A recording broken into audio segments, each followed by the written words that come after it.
Hello and welcome to brick tip number 46.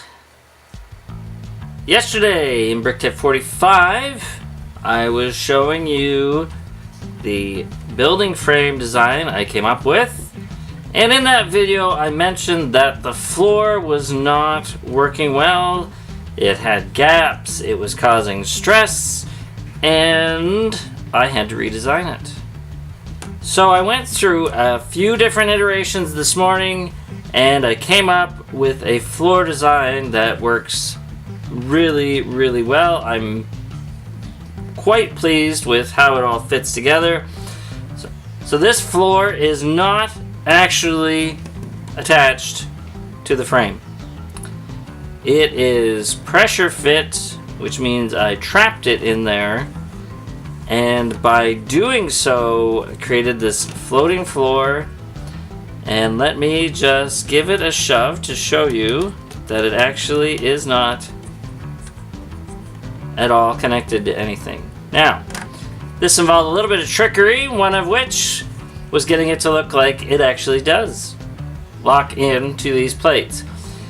Now, what I had to do to get this floor to work was make it 2 brick widths deep, and I really wanted to do this anyways because when you make something 2 brick widths deep, like I did on the roadways and etc., what that allows you to do is play down here with a bunch of hidden structures so that you can create designs in the top section. Also, I was able to add this border around, which gives the floor a lot of strength. I'm pushing on that floor right now. It is hardly budging.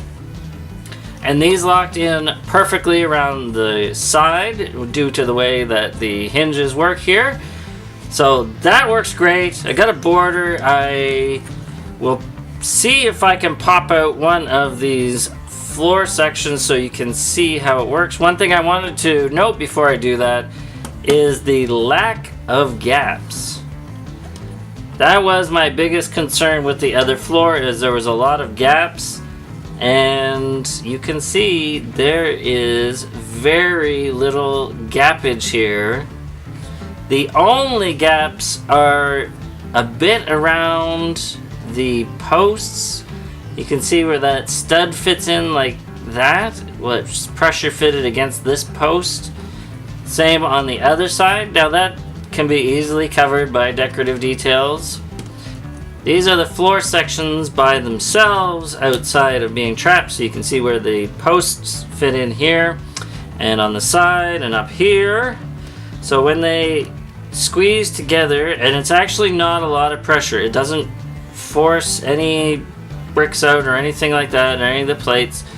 It is just has just the perfect amount of pressure to get it to lock in and hold.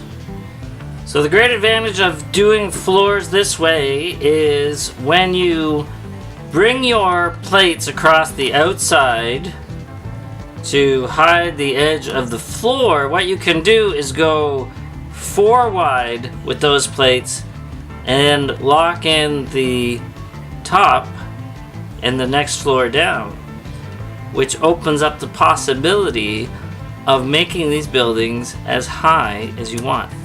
The last little thing I want to show you, which is something I discovered just by coincidence, was that if you take a 1x1 and slot that in, it covers that gap absolutely perfectly. So hopefully you found this useful. If you did, please hit the like and subscribe buttons and share it around so other people can enjoy it. We have a Patreon account if you wish to support us that way. And if you wish to join in the conversation, you can go to Facebook and our other social feeds. Thanks so much. Have a fantastic day. Keep dreaming of bricks. Bye-bye.